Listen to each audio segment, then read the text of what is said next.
When we were putting Boys to Men Studio together, Stone Creek, we pretty much got one of everything. We had a couple 2-inch machines there.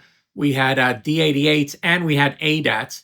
So somebody was asking me about ADATs, and the ADATs, we tried using them, but they kept on screwing up. I have a whole case of ADAT tapes of Boys to Men's songs that they didn't release sitting in my office. But I'm too scared to give them to anybody to have them transferred because they constantly would eat tapes. I mean, the ADATs was kind of a blessing and a curse when those things came out. Everybody thought, oh, I can get a digital 8-track and I can make my, masterpiece. But what it actually did is it showed people that there's more to recording than just having a decent recorder. And I wouldn't even call them decent recorders.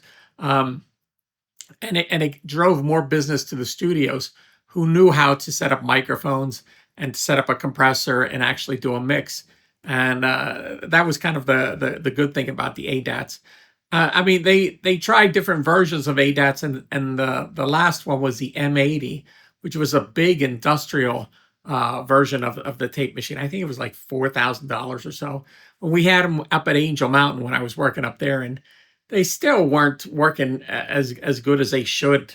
So it's kind of like, it's good riddance to that. But the D88s work perfectly all the time. We used a ton of them. We had 4 of them there for the 32 tracks, and that worked perfectly over at Boys to Men Studio.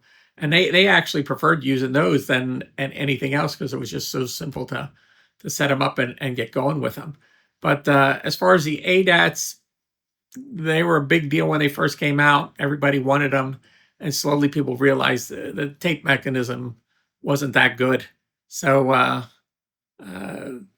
that just kind of went by the wayside. I don't even know right now, if you buy a used one, if I would trust it to put a tape in it. So I think that those case of tapes I have upstairs are just going to sit there forever. All right, there you go about ADATs.